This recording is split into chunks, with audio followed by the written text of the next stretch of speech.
Olá, sejam muito bem-vindas a mais um episódio da Livroterapia Mulheres que Correm com os Lobos.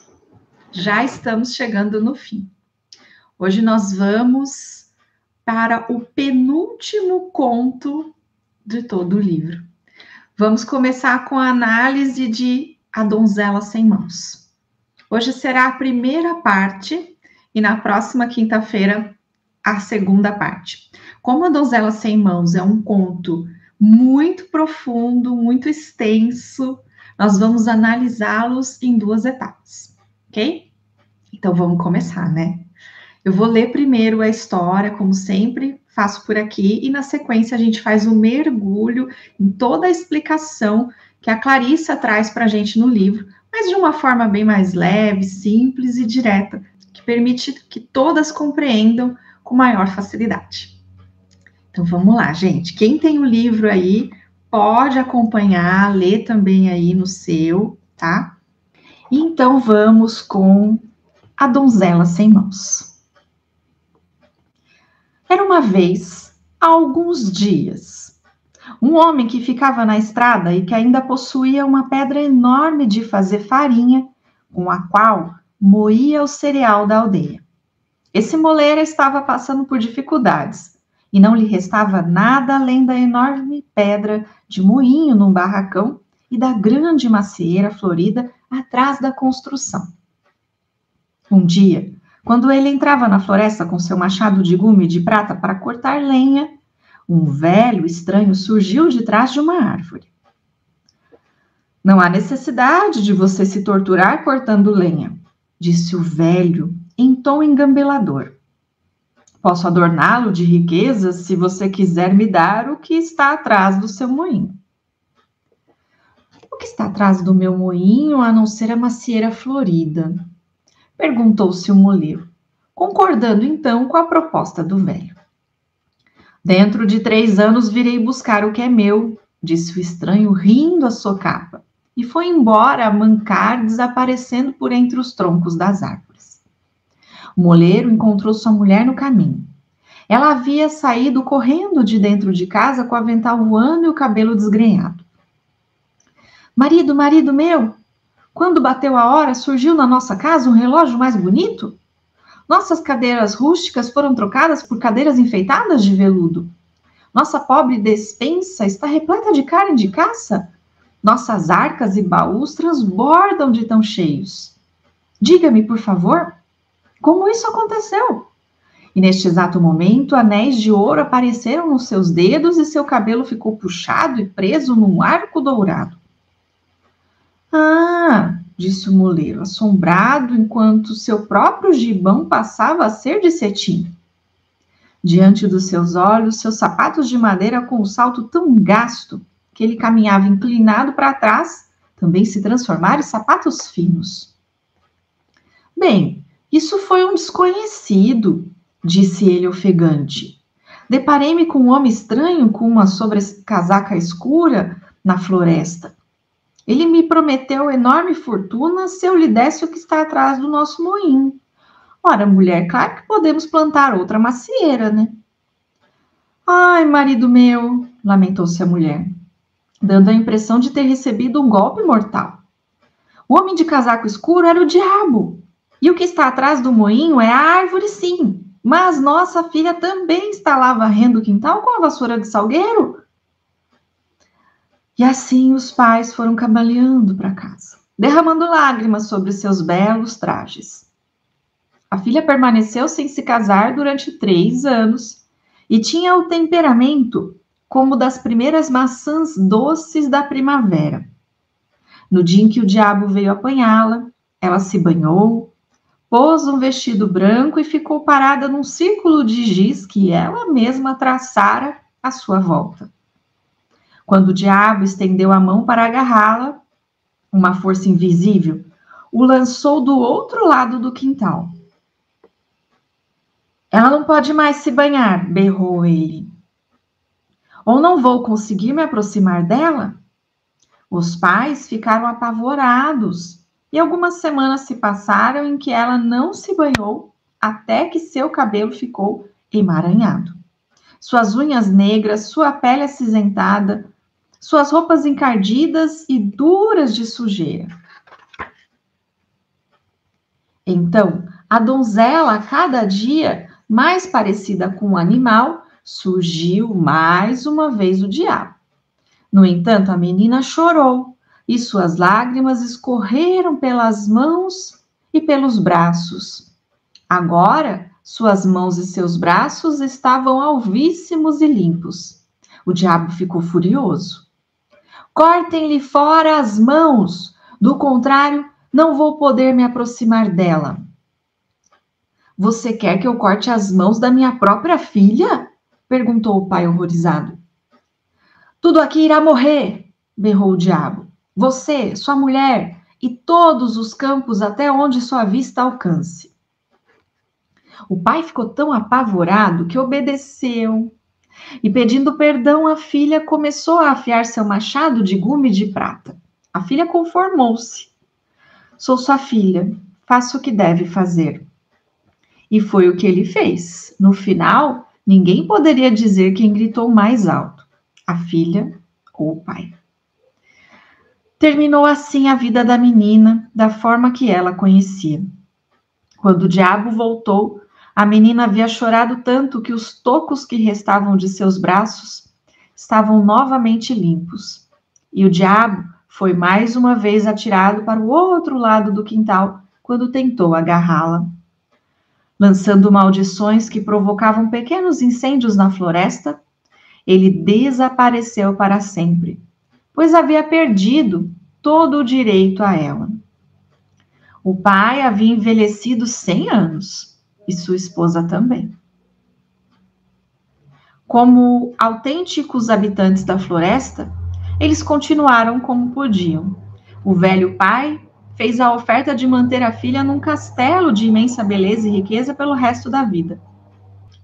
Mas a filha disse achar mais condizente que se tornasse mendiga e dependesse da bondade dos outros para seu sustento. E assim, ela fez com que atassem seus braços com gaze limpa. E ao raiar do dia, ela se afastou da sua vida como havia sido até então. Ela caminhou muito. O sol do meio-dia fez que o suor escorresse, riscando a sujeira no seu rosto.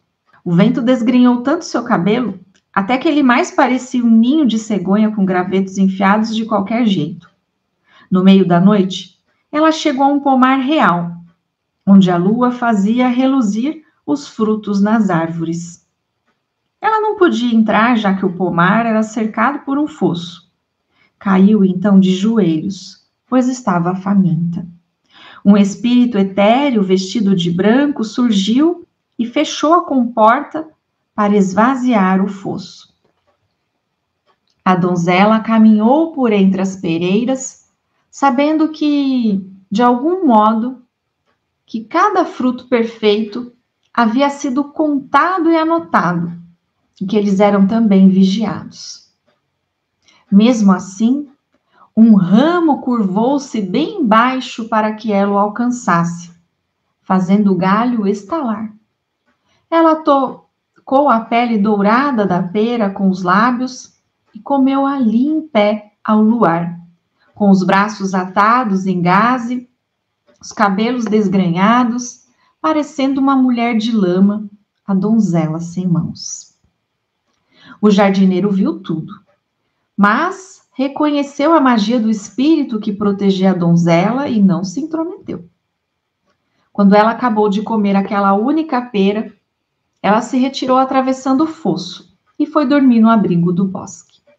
No dia seguinte, o rei veio contar suas peras. Ele descobriu que uma estava faltando, mas olhando por toda parte, não conseguiu encontrar o fruto desaparecido. Quando lhe perguntaram, o jardineiro tinha a explicação. Ontem à noite, 2 espíritos esgotaram o fosso. Entraram no jardim à luz do luar e um deles, que era mulher e não tinha mãos, comeu a pera que se oferecia a ela. O rei disse que iria montar guarda naquela noite. Quando escureceu, ele veio com o jardineiro e o mago, que sabia conversar com espíritos. Os 3 se sentaram debaixo de uma árvore e ficaram vigiando. À meia-noite, A donzela veio flutuando pela floresta com as roupas em farrapos, o cabelo desfeito, o rosto sujo, os braços sem mãos e o espírito de branco ao seu lado. Eles entraram no pomar da mesma forma que antes. Mais uma vez, uma árvore curvou-se graciosamente para chegar ao seu alcance, e a donzela sorveu a peira que estava na ponta do ramo. O mago aproximou-se deles, mas não muito. Vocês são deste mundo ou não são deste mundo? Perguntou ele. Eu fui outrora do mundo, respondeu a donzela. No entanto, não sou deste mundo. Ela é humana ou é um espírito? Perguntou o rei ao mago. E o mago respondeu que era as duas coisas. O coração do rei deu um salto, e ele se apressou a chegar até ela. Não renunciarei a você, exclamou ele. Deste dia em diante, eu cuidarei de você. No castelo, ele mandou fazer para ela um par de mãos de prata, que foram amarradas aos seus braços. E foi assim que o rei se casou com a donzela sem mãos. Passado algum tempo, o rei teve de ir combater num reino distante e pediu à mãe que cuidasse da jovem rainha, pois ele a amava de todo o coração. Se ela der à luz a um filho, mande-me avisar imediatamente. A jovem rainha deu à luz um belo bebê, e a mãe do rei mandou um mensageiro até o rei para lhe dar as boas novas. No entanto, a caminho o mensageiro se cansou e, chegando a um rio, ficou cada vez mais com mais sono. Afinal, adormeceu profundamente às margens do rio. O diabo saiu de trás de uma árvore e trocou a mensagem por uma que dizia que a rainha havia dado à luz uma criança que era metade cachorro. O rei ficou horrorizado com a notícia, mas mesmo assim mandou de volta uma carta recomendando que amassem a rainha e que cuidassem dela nesse terrível transe. O rapaz que vinha trazendo a mensagem mais uma vez chegou ao rio e, sentindo a cabeça pesada, como se tivesse comido todo um banquete, logo adormeceu junto à água. Foi quando o diabo mais uma vez apareceu e trocou a mensagem para: matem a rainha e a criança. A velha mãe ficou abalada com essa ordem e mandou um mensageiro pedindo confirmação. Corriam os mensageiros de um lado para o outro, cada um adormecendo junto ao rio, enquanto o diabo trocava as mensagens para outras que iam ficando cada vez mais apavorantes. Sendo que a última dizia: guardem a língua e os olhos da rainha como prova de que ela está morta. A velha mãe não pôde suportar a ideia de matar a doce rainha. Em vez disso, ela sacrificou uma corça, arrancou sua língua e seus olhos e os escondeu. Em seguida, ela ajudou a jovem rainha a atar o bebê junto ao peito e, cobrindo-a com véu, disse que ela precisava fugir para salvar a vida. As mulheres choraram e se beijaram na despedida. A jovem rainha vagueou até chegar à floresta maior e mais selvagem que jamais vira. Na tentativa de procurar um caminho, ela procurava passar por cima, pelo meio e por volta do mato. Quase ao escurecer, o mesmo espírito de branco de antes apareceu e a conduziu a uma pobre estalagem de gente simpática da floresta. Uma outra donzela vestida de branco levou a rainha para dentro e demonstrou saber seu nome. A criança foi posta num berço. Como você sabe que eu sou uma rainha? Perguntou a donzela. Nós da floresta acompanhamos esses casos, minha rainha. Agora descanse. E assim a rainha ficou 7 anos na estalagem e se sentia feliz com sua criança e com sua vida. Aos poucos, suas mãos lhe voltaram. Primeiro como mãos pequeninas de bebê, rosadas como pérolas, depois como mãos de menina e, afinal, como mãos de mulher.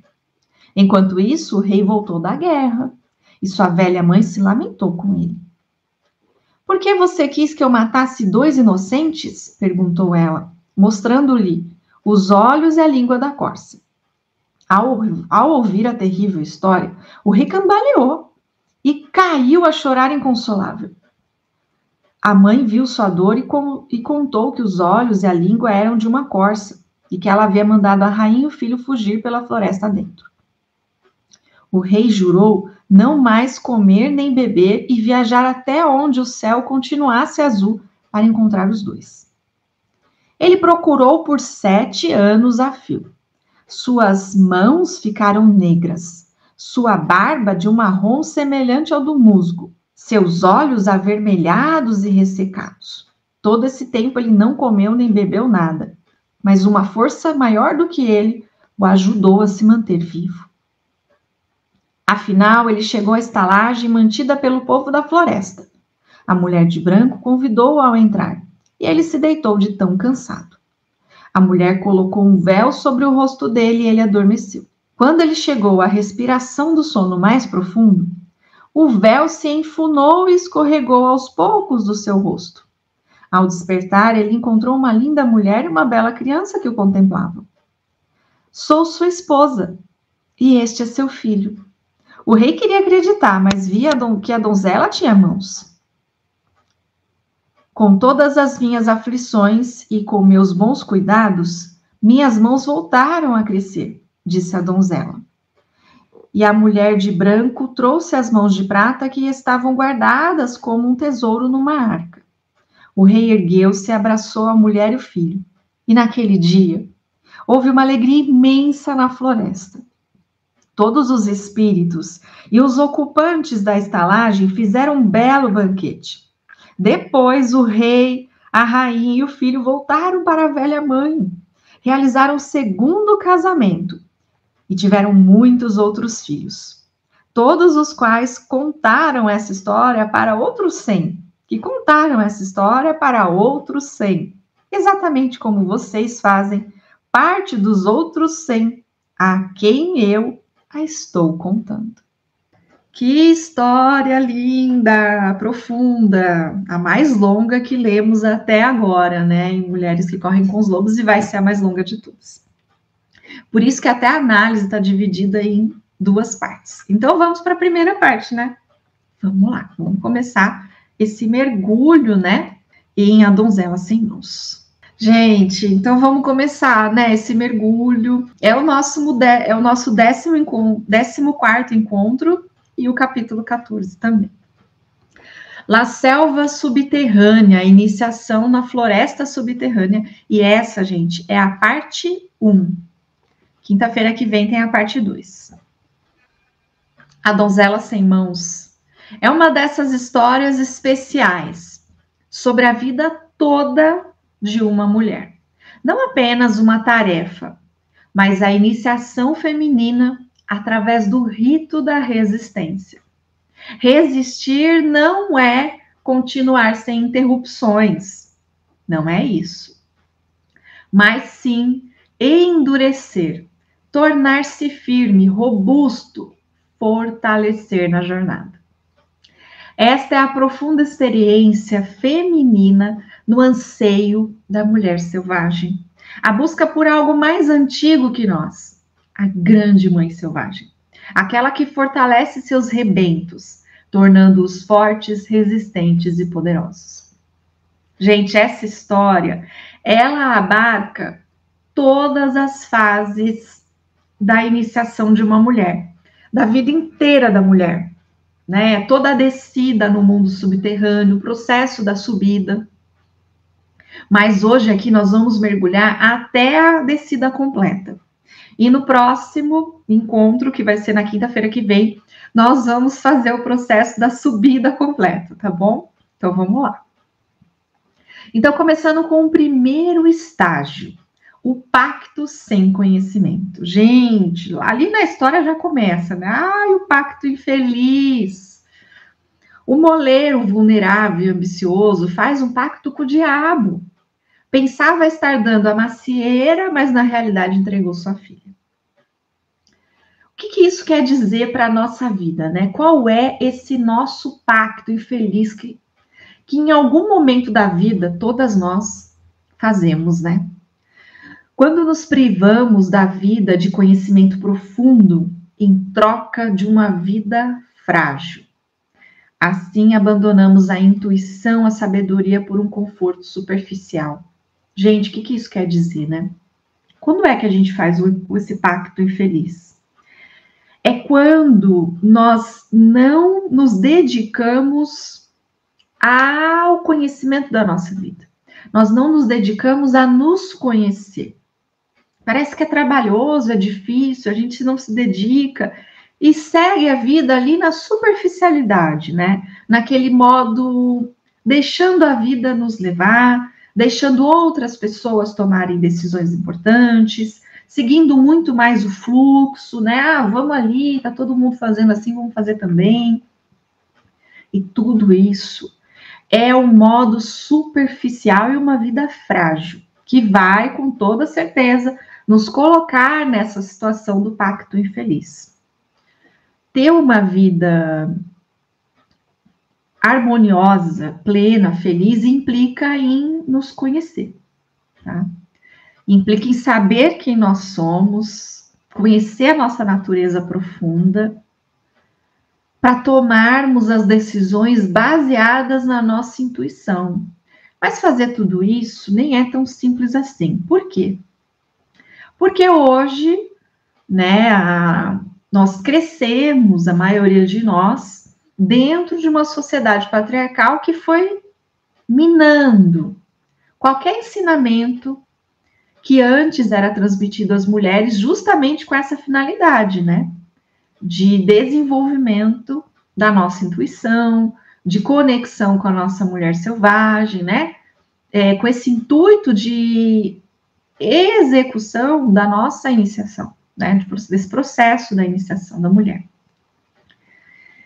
Então, gente, hoje, como é que a gente faz, já que nós não crescemos, né, nesse modelo das sociedades matrilineares, em que as mulheres transmitiam conhecimentos umas às outras, né? Hoje, cabe a nós justamente entender e elaborar, percorrer esse processo do autoconhecimento, que é exatamente o que a Clarissa traz em Mulheres que Correm com os Lobos. O livro inteiro é sobre isso, e sobre as várias etapas. E esse conto, para quem às vezes não quer percorrer o livro inteiro, ele pode ser útil, porque aqui ele trata da vida inteira da mulher. Ainda assim, eu recomendo e aconselho percorrer o livro inteiro. Tem a playlist aqui no canal, que vale muito a pena e que está muito simplificada, ou seja, bem fácil de compreender. Por que eu falo isso? Porque são ensinamentos que não são tão simples da gente absorver de primeira. E leva um tempo. Então, quanto mais você tiver contato, mais você vai reforçando a ideia. E todos os contos, cada um deles vai trazendo um reforço, sabe? Vai complementando uma parte desse grande quebra-cabeça, que é a vida, a iniciação da mulher, tá? Então, seguindo aqui no conto, esse primeiro estágio, né, desse pacto infeliz, embora pareça autodestrutivo, a perda das mãos, né, que é como te dá a morte para o renascimento, ela é um passo necessário fora do penhasco para mergulhar na natureza selvagem. Então, vocês vão entender aqui, ao longo, né, dessa análise, que por mais doloroso que tenha sido, como o pacto infeliz já havia sido feito, a perda das mãos foi um caminho de salvação, né? O caminho do renascimento para ela, tá bom? Então, vamos seguindo aqui. O estado de entorpecimento, que é o outro ponto que a Clarissa nos leva a entender melhor nesse conto, né? O que é isso, gente? É o sonambulismo psíquico, né? Nós andamos, conversamos, amamos, trabalhamos, mas se você parar bem para prestar atenção, estamos dormindo. Na realidade, estamos vivendo a vida naquele chamado modo automático. E as nossas escolhas revelam essa condição. Por que eu estou dizendo isso? Se você se vê perdida em escolhas infelizes, Pode ser uma não realização profissional, uma insatisfação no trabalho, um relacionamento infeliz ou até mesmo tóxico, destrutivo, né? Enfim, se você se vê insatisfeita em pontos da sua vida, pode ter certeza que é a representação dessas escolhas infelizes feitas por você mesma, tá? Por mais difícil que seja, a gente tem uma tendência a querer sempre culpar as pessoas, né? Culpar o ambiente, culpar o sistema, mas não. São as nossas escolhas e nós podemos sim escolher diferente, tá? Em alguma longa fase da minha vida, eu já vivenciei exatamente tudo o que é a donzela sem mãos, do começo ao fim, né? E já experimentei o sonambulismo psíquico. E quando eu acordei, eu vi que, de fato, é uma questão de escolha, né? Dá para a gente escolher diferente. É que muitas vezes é cômodo você permanecer onde está e, querendo ou não, é uma zona de conhecimento. Por mais que seja ruim, você sabe como está. Qualquer decisão nova implica em enfrentar o desconhecido, que é a jornada que a donzela percorre quando ela decide, após perder as mãos, sair da casa dos pais e adentrar na floresta, viver como mendiga, né? Dependendo da boa ação das pessoas. É mais ou menos isso, é essa jornada dentro do desconhecido, mas precisamos fazer a escolha de sair daquela situação de entorpecimento, de sonambulismo psíquico, onde nossas escolhas não são feitas com consciência, tá? São feitas nesse modo automático, muitas vezes nem somos nós deixamos que outras pessoas as façam por nós, enfim, tá? Avançando os estágios desse entorpecimento. O segundo é a metamorfose nativa. A menina, ela poderia passar a vida inteira varrendo o quintal sem desenvolver qualquer autoconhecimento, tá? Nesse caso, a transformação dela estaria paralisada. Muitas pessoas vivem assim, parece que não avança na vida. Vive ali até um certo ponto, um estágio da vida, fixa naquele estágio e dali não sai mais, né? Você não vê qualquer outro progresso em nenhuma área da vida. A pessoa realmente estaciona e paralisa, tá? Isso é esse estágio aí do entorpecimento psíquico, segundo, que é a metamorfose nativa.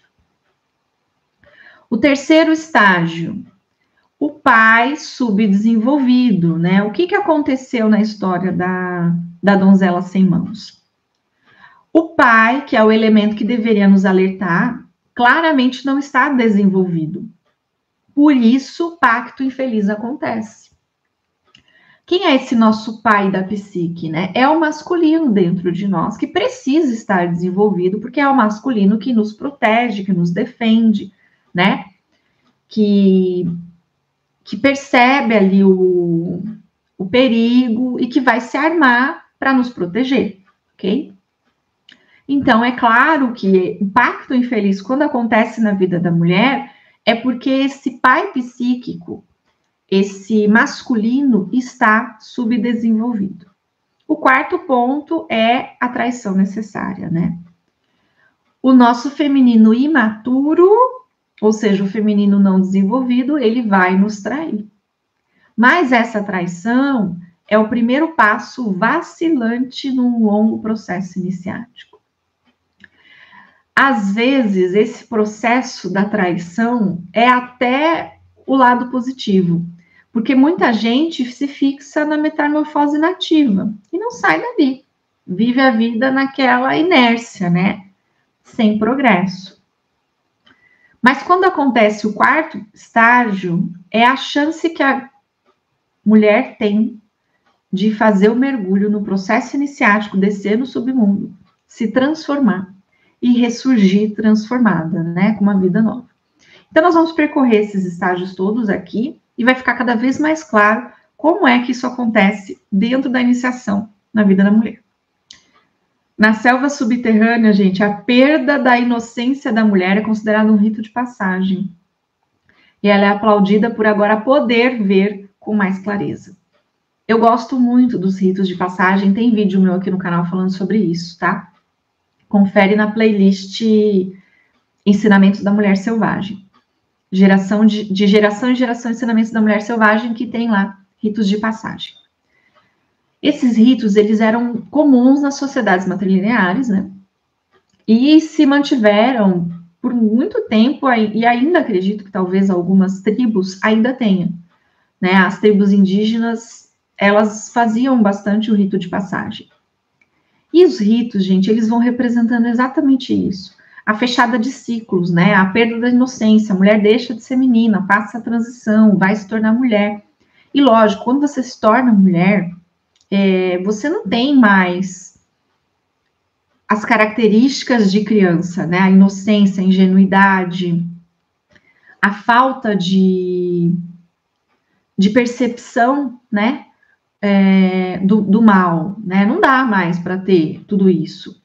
Precisamos nos tornar aquele olhar aguçado de uma mulher adulta, tá? Mas na maioria das vezes isso não acontece com muitas de nós, tá? E avançando aqui para entender melhor tudo isso. Chegamos no ponto do moinho e a macieira. O moinho da psique, gente, ele representa essas informações, situações, pessoas, ideias que chegam em nossas vidas e precisam ser processadas.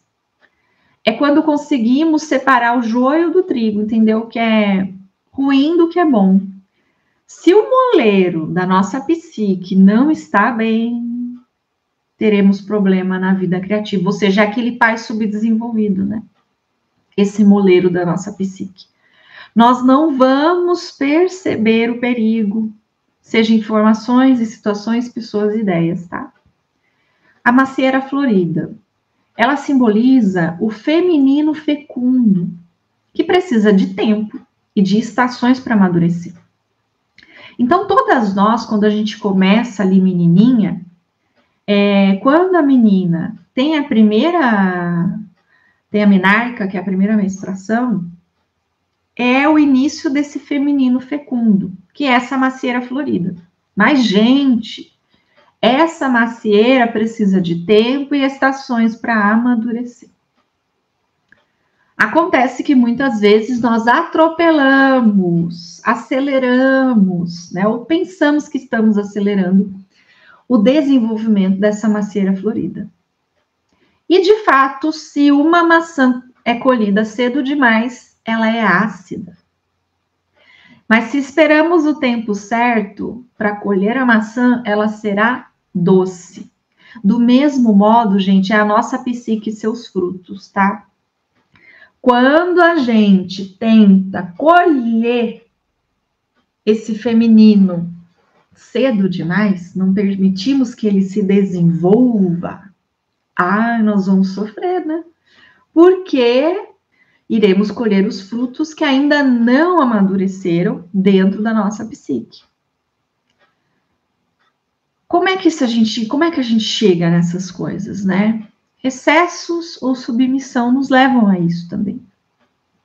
Na tentativa de ser aceita, amada, vista, a mulher entorpecida abre a porta para o diabo, o predador que tenta roubar a nossa luz. E o outro modo é quando fugimos do trabalho árduo, quando fugimos do corte da lenha, do trabalho psíquico. As mãos da psique definham. Sem trabalho, perdemos nossa capacidade criativa. O que isso quer dizer, gente? Nós estamos ali, durante a fase de transição entre primeira menstruação e até chegar na vida adulta, a mulher está apenas amadurecendo esse feminino fecundo dela. E qualquer tomada de decisão precoce vai levar a mulher a fazer o pacto infeliz.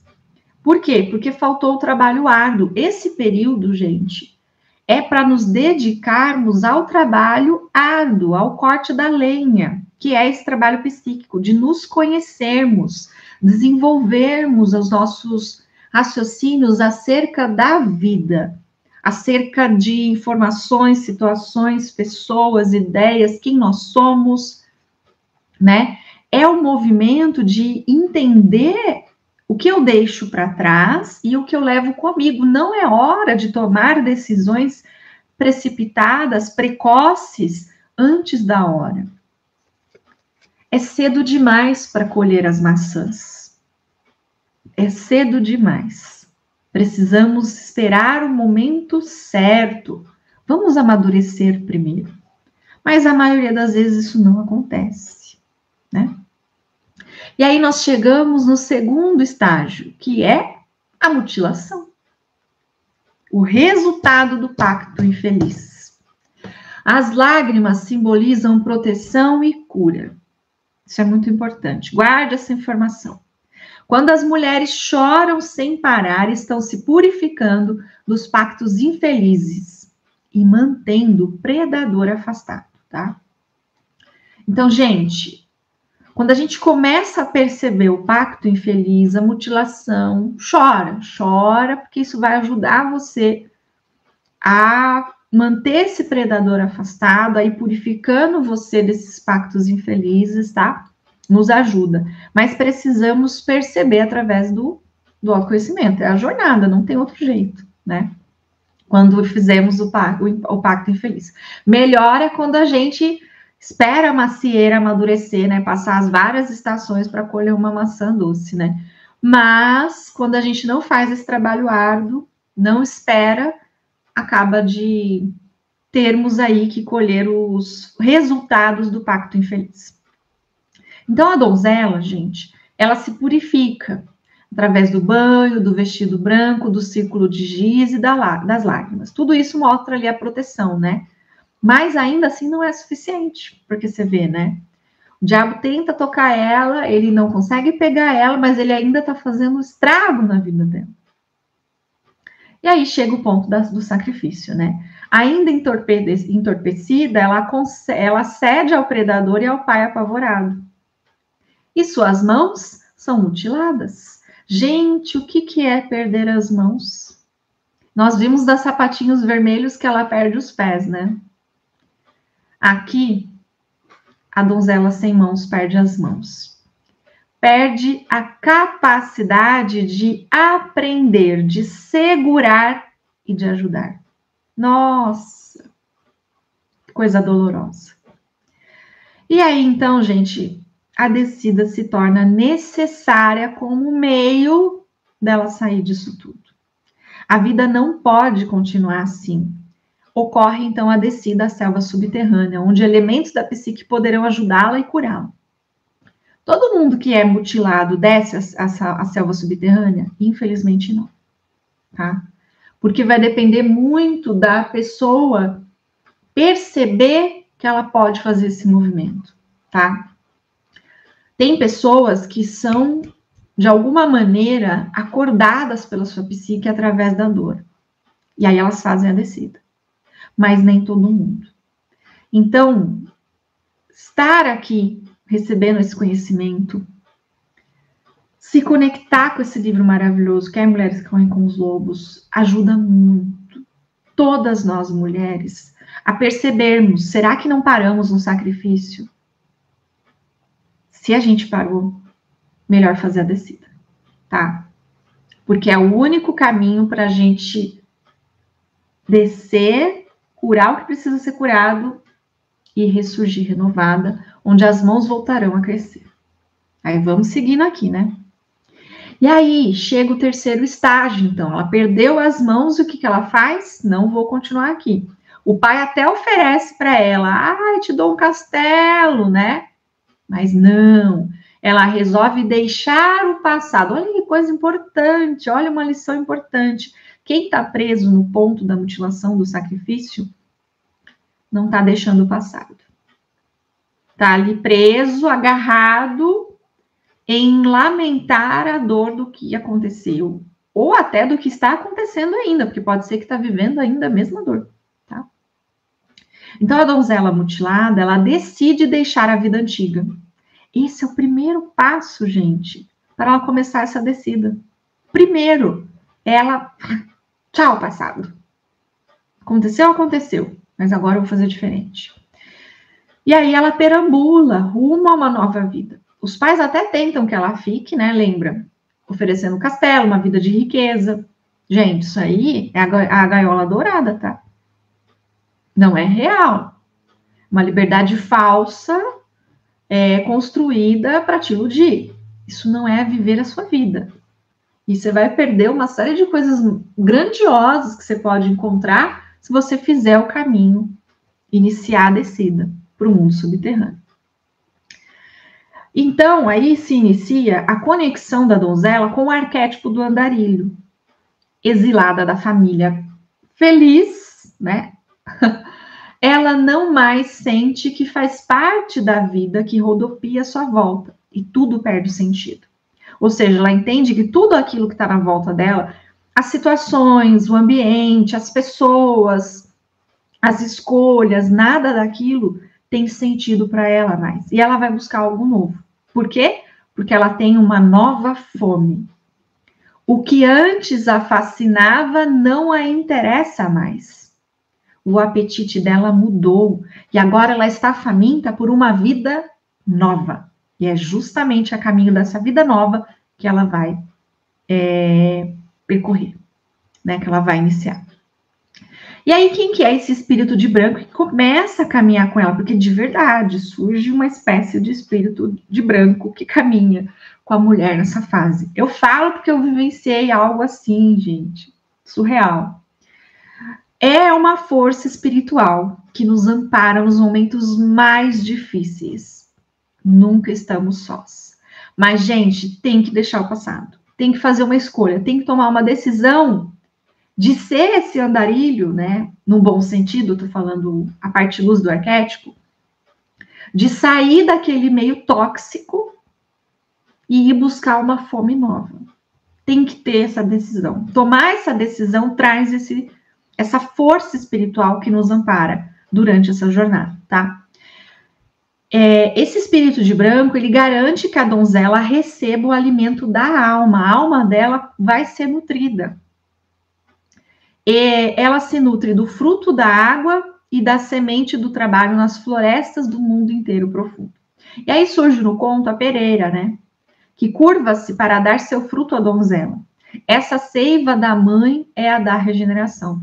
Então, vem representar essa regeneração que é iniciada na vida da donzela sem mãos. É o maná do deserto que sacia a fome para que possamos prosseguir. É basicamente isso, sabe? Quando a gente está naquela jornada de transformação, de mudança rumo a um novo lugar, vem aquilo que a gente necessita. Não ficamos desamparadas. E aí se inicia o quarto estágio, que é encontrando o amor no outro mundo. Ela fez uma escolha, ela iniciou uma perambulação para um novo caminho, e aí ela encontra o amor num outro mundo. Primeiro é o jardineiro. O jardineiro que surge, né, que tem ali no conto, ele é o que cultiva a alma. É um revitalizante guardiã de sementes, né, do solo e da raiz da psique, tá? O outro elemento que ela encontra é o mago, que é essa magia direta do poder feminino instintual. Capacidade de prever, se antecipar e farejar intenções. O outro elemento é o rei, que é o tesouro de conhecimentos no outro mundo, a renovação das atitudes, crenças e leis que regem a psique da mulher. E, por fim, o outro elemento é a rainha-mãe, autoridade para detectar armadilhas do predador, capacidade de abrandar maldições, solo fértil que fecunda novas ideias. O que isso tudo quer dizer, gente? Esses elementos no conto, esses arquétipos, acontece que quando a mulher inicia esse caminho de descida, né, ao outro mundo, ela vai começar a ativar dentro da psique dela esses arquétipos. E ativa mesmo, tô falando sério, ativa mesmo, de verdade. É um processo surreal, gente. A iniciação, ela é real, ela de fato acontece quando a gente toma a decisão de descer, tá? Ou seja, Lembra que descer é legal, deixar o passado. Sair do meio onde para você não tá saudável e ter fome de uma vida nova. Esses 3 pontos nos levam a começar a ativar esses arquétipos durante a nossa jornada. Começa a perceber a importância deles, né? Você vê, por exemplo, aqui, o jardineiro, ele vai cultivar a alma, né? Vai nutrir essa alma, essa raiz da psique, que é, gente, a base inicial da nossa psique. É muito importante, a nossa alma, né? É aquela ponte entre a alma e o ego, ou seja, eu começo a receber informações da minha alma. E o meu ego começa a se tornar sábio, mais sábio, ele vai aprender coisas, ele vai começar a ter insight, ele vai começar a ter ideias, algo nele começa a mudar, e mudar muito, ele vai se transformando, tá? Por conta disso. O mago, gente, ele vai trazendo pra gente essa capacidade de começar a perceber as situações, os perigos, a se antecipar, a farejar intenções, a gente começa a ler melhor o outro, percebe na fala, numa indireta, né? A gente começa a perceber mais, então vai ativando em nós esse dom aí de... como é que é o nome daquela bola de cristal, né? Tipo isso, vai ativando em nós a capacidade de ler essa bola de cristal, tipo isso. O rei, né? Que coisa mais linda, né? O rei, ele traz pra gente esse conhecimento nosso, esse desenvolvimento do nosso autoconhecimento, a ponto da gente renovar, a gente muda as nossas atitudes, as nossas crenças começam a serem transformadas. O que você acreditava antes, você passa a ver que aquilo não era real, não era verdade, ou que aquilo só te afundou, que acreditar naquilo só te levou à destruição. E aí você renova suas crenças, você passa a crer em outras coisas que te fortalecem. Então você deixa as crenças limitantes, destrutivas, e passa a criar crenças fortalecedoras. Novas leis começam a reger a sua psique e também, consequentemente, a vida da mulher, tá?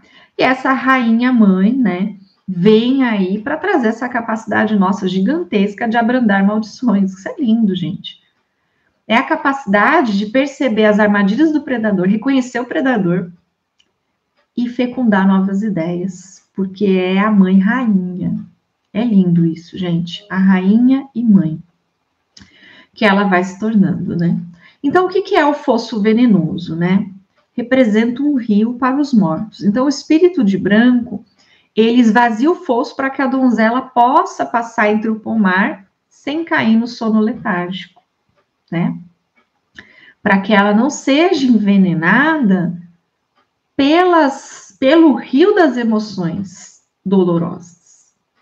Porque uma mulher que chegou no estágio de mutilação, eu não estou falando de mutilação física, né, gente? Estou falando de mutilação da psique, né? Mutilação na vida, em algum sentido simbólico. Se ela não tivesse o apoio desse espírito, o que aconteceria? Ela poderia mergulhar nesse rio venenoso da dor, do sofrimento, das memórias negativas, de tudo que ela vivenciou. E muitas caem numa depressão profunda. Muitas caem, tá?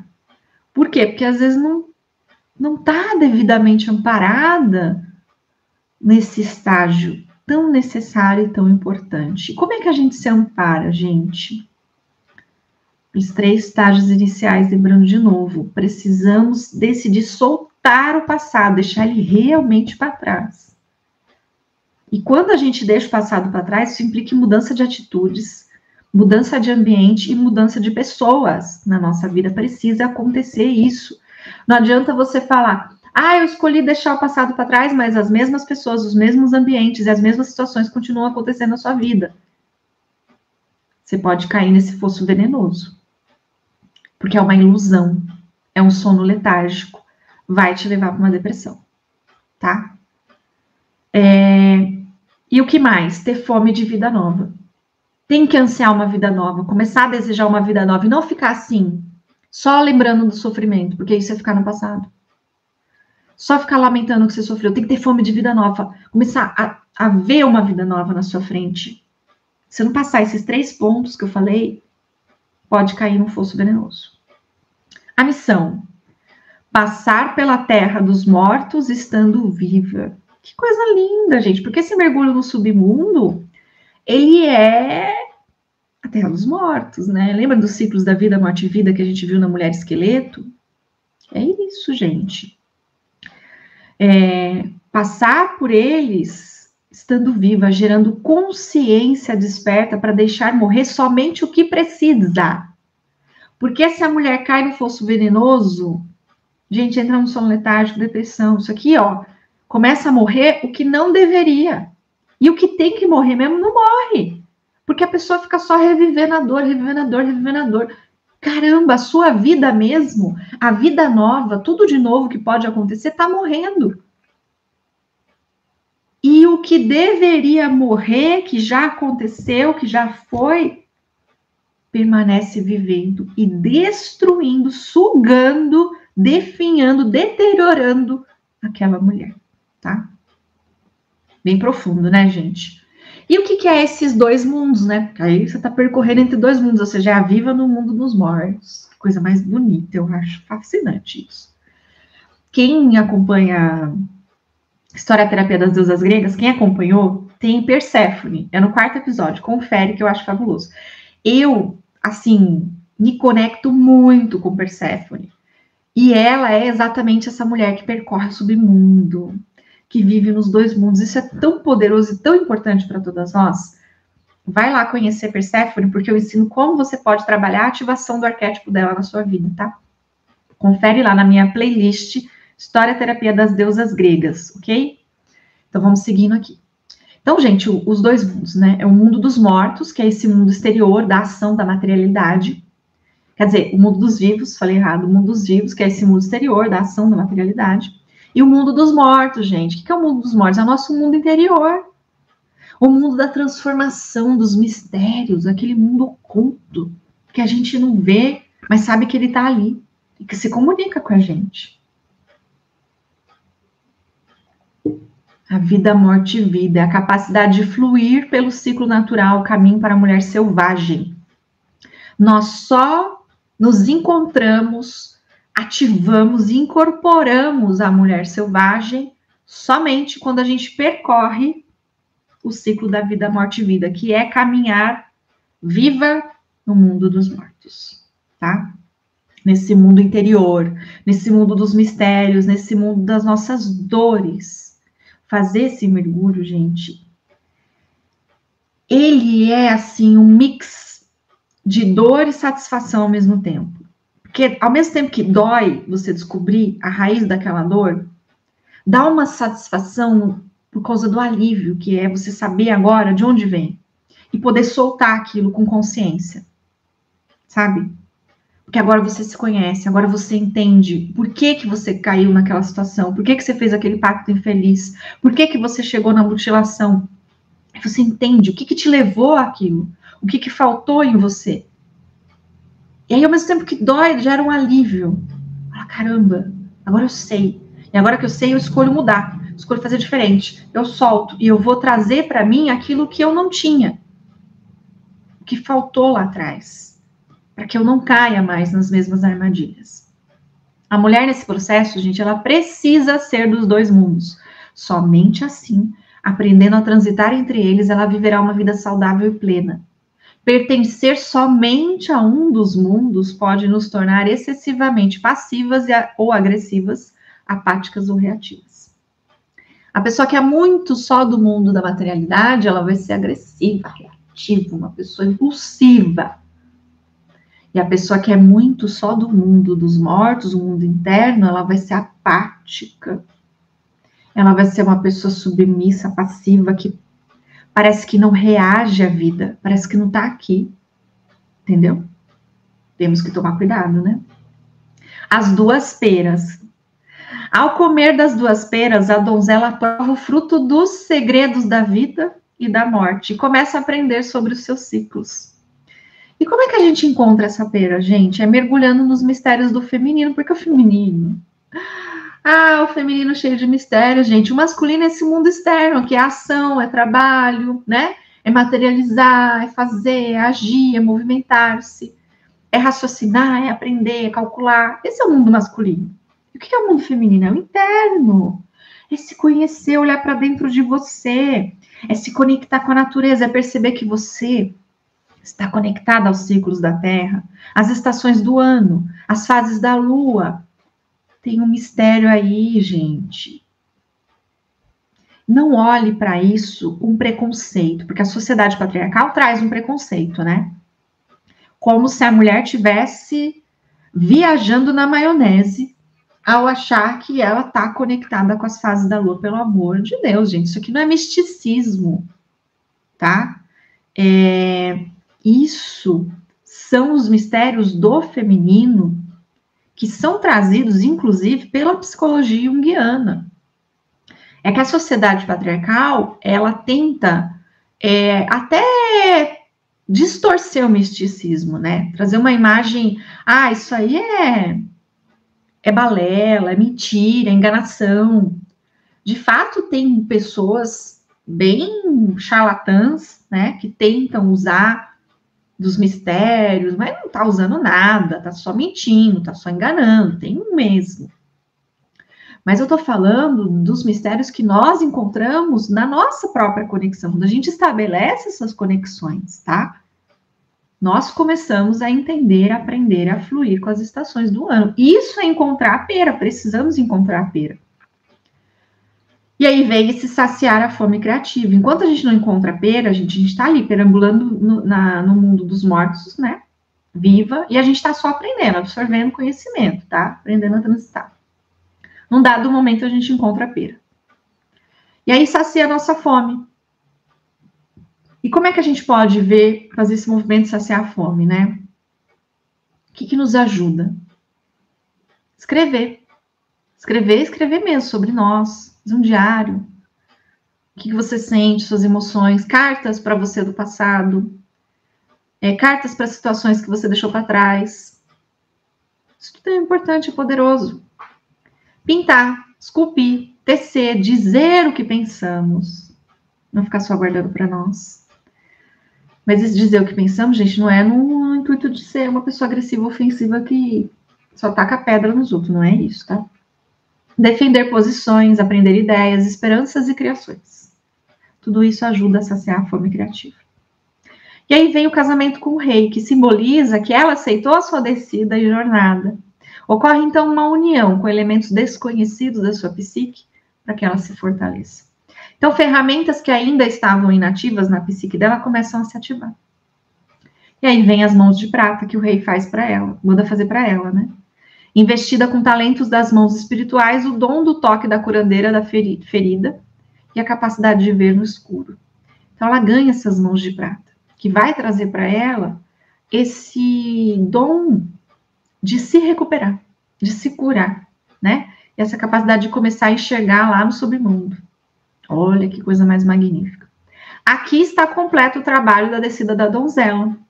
Ao receber as mãos de prata, ela é coroada rainha da vida e da morte. Que lindo isso, gente. Então, a descida dela aqui se completa. Então, agora nós vamos fazer a conclusão aqui dessa primeira parte, tá? Que é a descida dela que se completou. Quinta-feira que vem, nós vamos para a segunda parte, ok? E aí a gente fecha a Donzela Sem Mãos na próxima semana. E depois vem a Loba, a gente fechando o livro. Nossa, já estamos no fim. Ai, que coisa maravilhosa. Então, para concluir aqui essa primeira parte, que é a descida dela, né? Que se completou. Aprendizados, gente, o que podemos trazer para a gente? Pergunte-se sempre, com relação a novas ideias. Como posso fazer o melhor uso disso? Tá? Teve uma ideia nova? Comece a se perguntar, como é que eu posso fazer o melhor uso dessa ideia?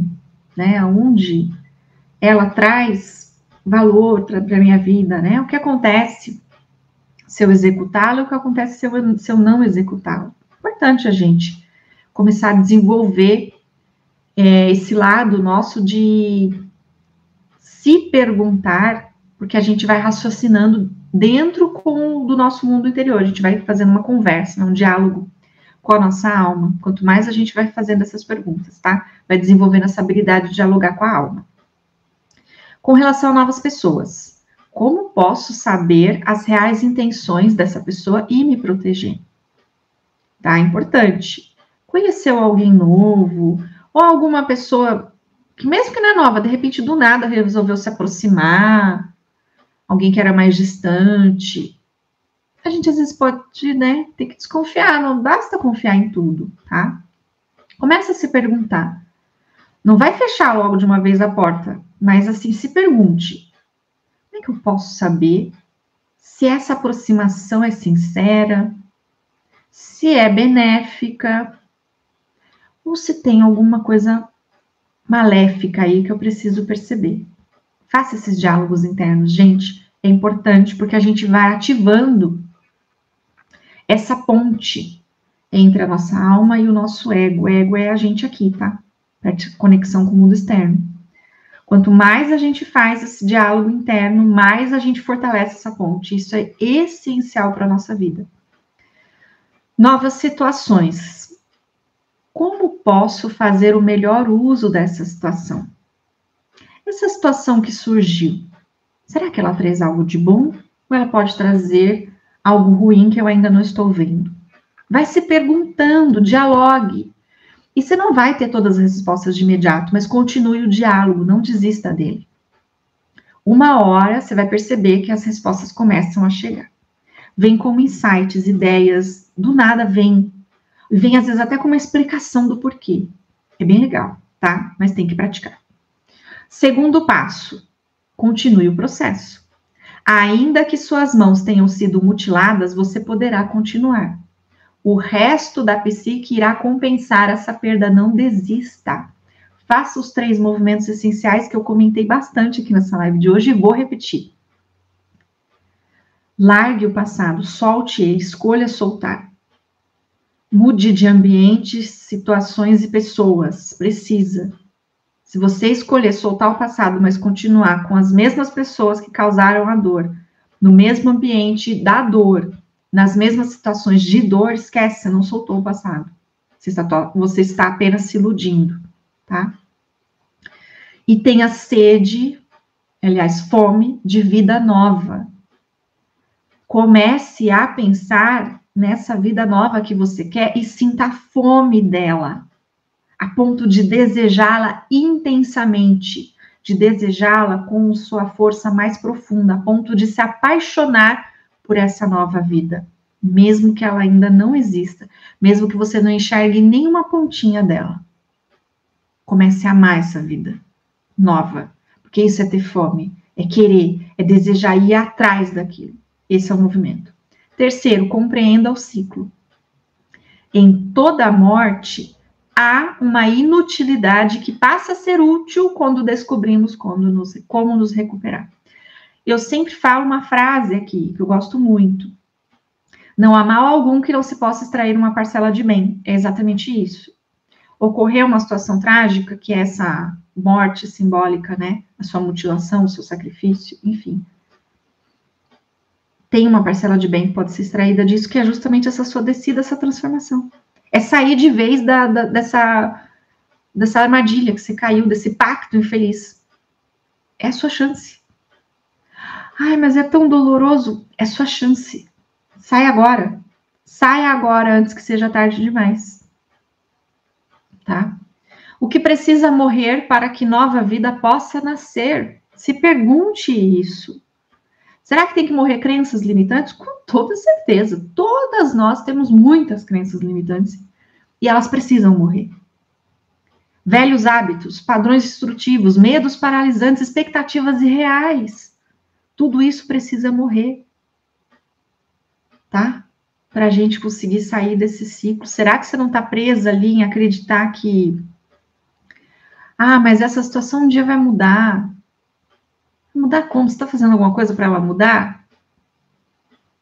Eu tenho fé. Gente, de verdade, não é nada contra a sua fé. Mas se você não tomar uma ação de mudança, Nada vai se mover sozinho. Haja, tome uma ação de mudança. Não dá para você continuar fazendo a mesma conta matemática e achar que você vai chegar num resultado diferente. É impossível. Se você quer mudar o resultado, você precisa mudar a equação. Você está fazendo ela errada. Corrija a sua equação, ela está errada. Você não vai chegar no resultado certo enquanto você continuar errando a operação matemática. É basicamente isso. Pensa dessa forma. Nossa própria natureza instintiva nos força a encarar o fato de que as coisas não são como parecem a princípio ser. A função criativa selvagem nos força a perceber, a aprender acerca dos numerosos estados do ser, da percepção e do conhecimento, tá? Essa mulher selvagem, gente, quando a gente vai fazer esse mergulho, vai se encontrando com ela, ela vai nos ajudar a encarar os fatos, a perceber o que precisa ser percebido, a entender o que precisa morrer e o que precisa se manter vivo, tá? É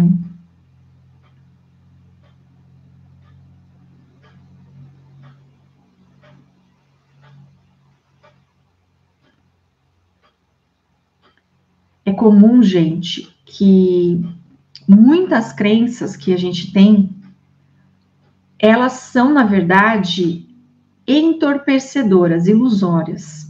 Por exemplo, isso de acreditar que basta eu ter fé, eu fazer afirmações positivas, que algo vai mudar sem que eu tome ação, é uma ilusão, sabe? É esse estado que nos coloca nesse entorpecimento. Eu não tomo uma ação de mudança, eu fico paralisada, inerte, e acredito que algo vai acontecer de novo, de diferente, só porque eu estou pensando, só porque eu estou rezando, só porque eu estou pedindo, só porque eu estou com fé de verdade.